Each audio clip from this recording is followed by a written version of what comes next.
Sacrifice. Have we heard the word often enough this morning to realize that that's what the theme is? Again, we're working through the lectionary suggested scriptures. This is the second Sunday in Lent, and the word is about sacrifice. Spoke with Bill this morning. He said, I'm having a little trouble with that one next Sunday. He said, I might do something a little bit different. I said, there's no requirement, brother, on what you do. You're a veteran. You know what to do, and I think we know Bill will certainly come up with something meaningful, very meaningful for this season. We just don't hear this word often enough. We may not understand what it means, as Dawson didn't entirely with a baseball sacrifice. It's hard to understand when you hit the ball and you know you're going to get thrown out, but knowing that, you know that the base runner is going to be able to advance closer to home. Really a lesson in life in that, because sometimes we give up something for someone else, for some other entity, for something else, knowing that we will not be the ones that will receive the fame and the glory and the success or whatever it may be, but it will advance. It will advance the next runner. It will advance the next program. Run the analogy out as far as you want to, but that's what it is. Our willing to give up something of ourselves to advance. We think of sacrifice, and particularly at this time of year, we think about the pain and the anguish of the cross, the humiliation of the trial, the exhilaration of the triumphal entry.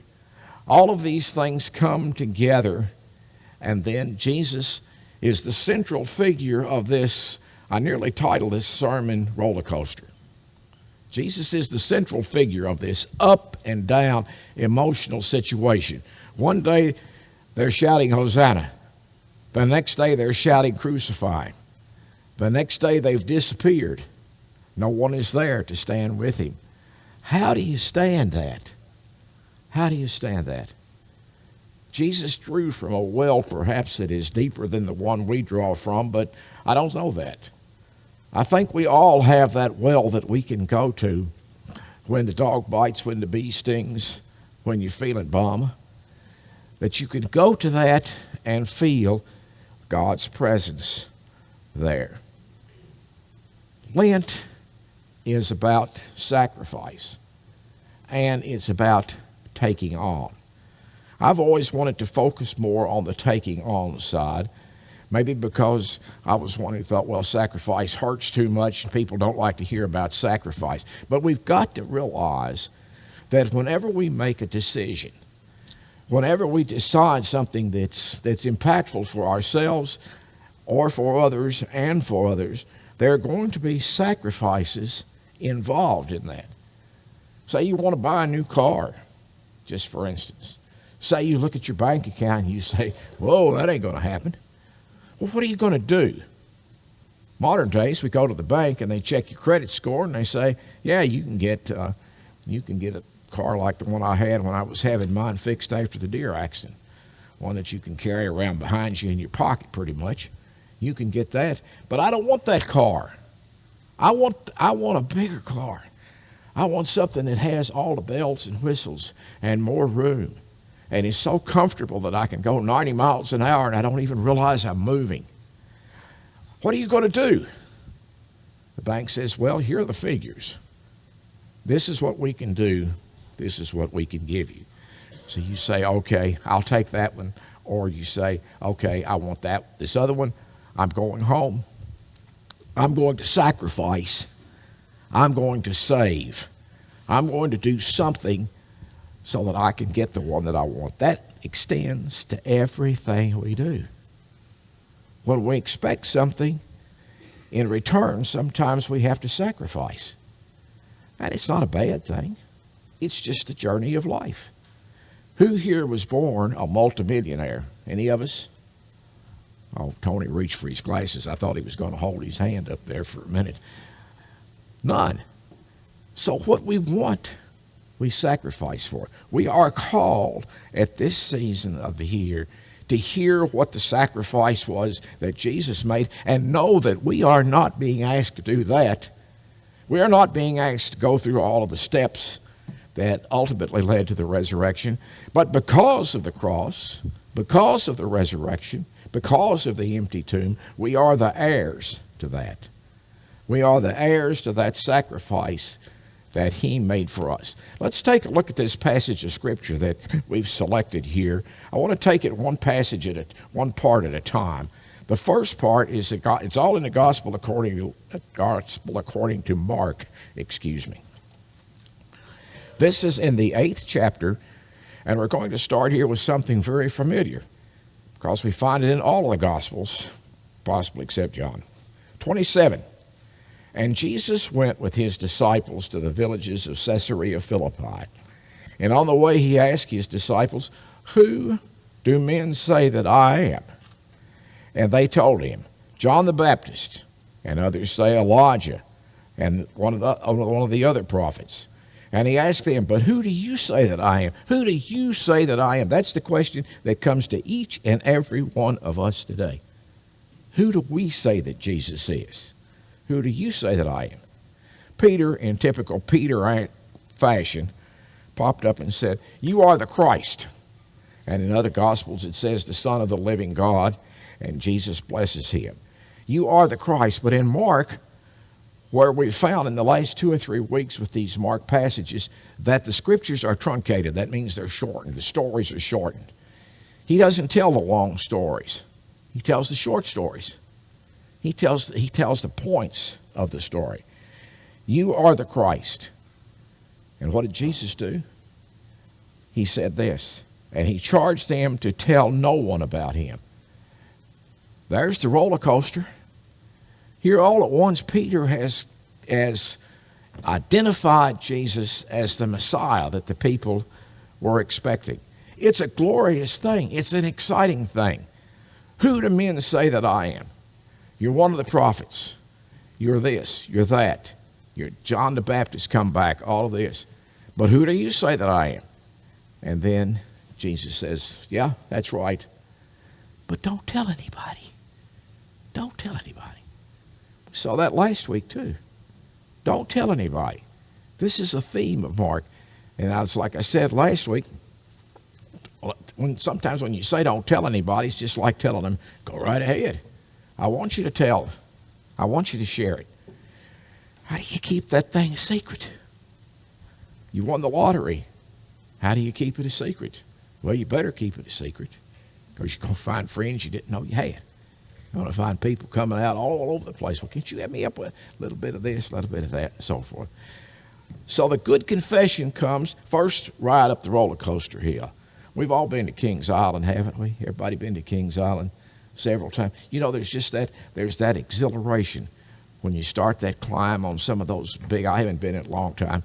My kids say, "Dad, you're too old to do that anymore." I have this problem about this too old to do stuff anymore. I said, I'd like to go. So I may find somebody that wants to go to Kings Island with me and ride the Red Racer and the Beast and whatever else they got now. You start up there, that bell's clanging, pulling that car up the hill. These disciples are working with Jesus just like that. The car's going up the hill. And all at once, there's a question. All at once, this question comes. And it's like the roller coaster gets to the top, and there's that look down, and you see way down there, and all at once it just shoots down. And it's just the most exhilarating feeling in the world, isn't it? You hang on, or you shake your hands in the air, or you yell, or you scream. It comes to the bottom. The impetus carries it up again. At this point, the exhilaration, to continue that analogy, they get to the bottom of the hill, and it's like somebody slaps on the brakes. Jesus says, there's the rod. There's the story. Now don't tell anybody about it. Continuing, 31st verse. 31st to the 33rd. And he began to teach them that the Son of Man must suffer. Here we go with our suffering word, our sacrifice word. Many things, and be rejected by the elders and the chief priests and the scribes, and be killed, and after 3 days rise again. And he said this Excuse me. And he said this plainly. Here's Peter again. Peter took him and began to rebuke him. Do you know what rebuke means? I had to look it up. I don't use it very often. Again, I bet you somebody's shaking their finger at you, you know. What are you doing? Can you imagine shaking your finger at Jesus and saying, what do you mean by that? Here you've had this exhilarating moment. You've declared and confirmed yourself to be the Christ. You've told us not to tell. And then now you tell us this story that's just negative. It's just negative. So Peter shakes his hand at him. I can see Peter doing that. But turning and seeing his disciples, he rebuked Peter and called Peter Satan. Said to him, Satan, get behind me, for you're not on the side of God, but on the side of men. Confusion. You understand that passage? Good. I'm glad you do, because I don't. I don't understand exactly what he's trying to do there, what it is that he's trying to accomplish. This is one of the things that's so confusing about Jesus, is that he's so confusing. His message is confusing. It's challenging. He says one thing and means something else. Take the story of the woman at the well that we find in John. Like that one. Interesting story.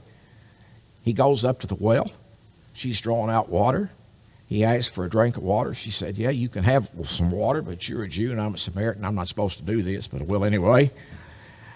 Then she answers the question in the affirmative. Yes. And what does Jesus say? You don't know who you're talking to. You don't know what kind of water I have to give to you. And you're asking me, the woman's, you're the one that asked me for the glass of water. You asked me for a drink of water, and now you're telling me I don't know what. Well, it's just confusing. So the disciples are trying to sort out what it is that he's saying here, and what it is, and how they get rebuked for asking him, more or less, or calling him out on that. You just said you're the Son of God, and you tell us not to go tell anybody. That's a disconnect. That is a disconnect. That's the best kept secret we've ever had. We move on. The turn is negative and more negative.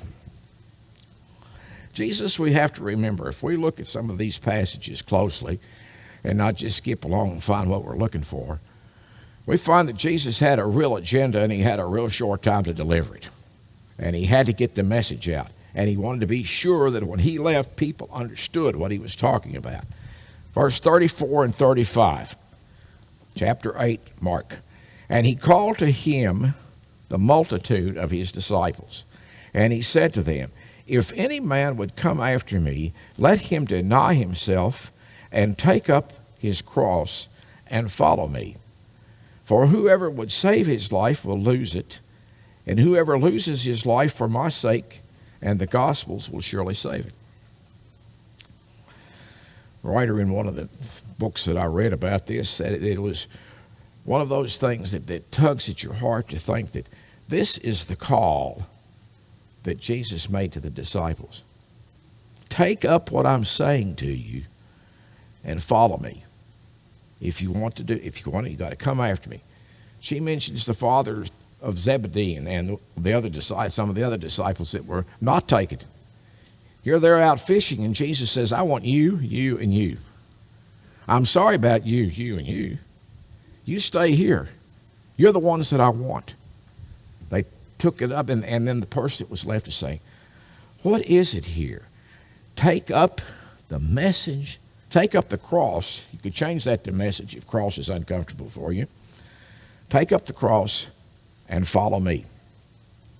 You need to do what I want you to do. You need to go where I want you to go. For whoever will save his life will lose it. Whoever loses his life for my sake and the gospel's will save it.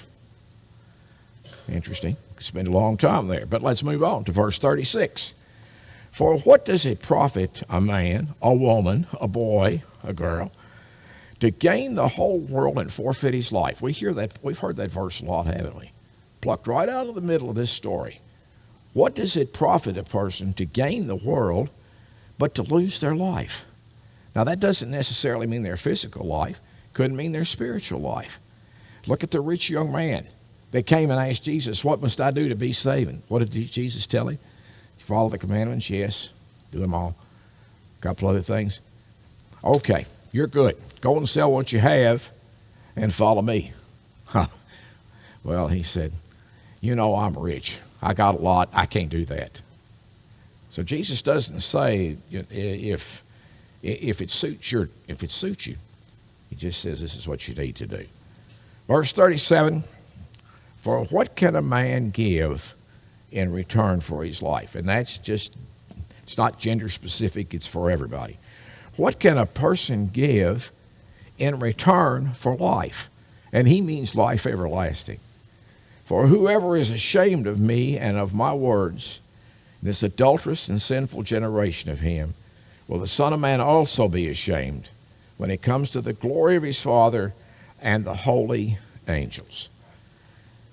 Passage gives you something to ponder, doesn't it, about sacrifice. About when you're called, you hear the coaches say on all sports teams, you got to dig deeper. You got to dig deeper. You got to try harder. Push yourself a little. Maybe you run a few more laps. Maybe you pump a little bit more iron. Maybe you shoot a few more free throws. Maybe you kick more, whatever it is. You've got to dig deeper. You have to dig deeper. I feel for the disciples, honored that they were there, that we would have been one. But what a roller coaster ride. Up and down, up and down. This is what Jesus was talking about. Each time I drive into Warsaw, I drive the same path, 127, 37, 35, come by the Speedway. There's a big sign there, and I've seen it many times, and today it just hit me particularly with regard to this sermon and sacrifice. I'm sure we've all seen signs with Darrell Isaacs, the attorney. Famously, he was Darrell Isaacs the Hammer. He had a big hammer. He was on television. He does personal injury stuff, big-time stuff. The one question on the thing was, one question. It said, wrongful death. Wrongful death. And it had Darrell's picture, Isaacs and the phone number to call. I thought if there was, what hit me with this was if there was ever a wrongful death, it was Jesus on that cross. But there was no Darrell Isaacs to call. There was no hammer. There were no insurance companies to sue. There were no fingers to point because it was a part of the journey. And that journey included sacrifice. My friends, I haven't said that in a long time. My friends, life includes sacrifices. If something is important to you, if something means something to you, then you need to sacrifice to make it happen. Maybe it's, I'm not giving examples. You fill in the examples in your own life. Whatever it is in life, we have to give, we have to sacrifice. Jesus sacrificed ultimately. We're not asked to do that, but we're asked to give our lives sacrificially to his work. Maybe bow together in prayer. Our Father God, this message is not comfortable. But then, I can't imagine that a crucifixion was too comfortable either. I can't imagine that there were bands playing and the pep club from the basketball team selling popcorn and people milling around. No, there was agony, there was crying. There was all sorts of things that are indicative and show sacrifice. The sacrifice that you made on that cross. Let us during this Lenten season, we've got another month left before we celebrate. Let us think of how we can sacrifice, how we can do something to advance the work of your kingdom, or whatever it is that we're working to do, something that's positive in our lives.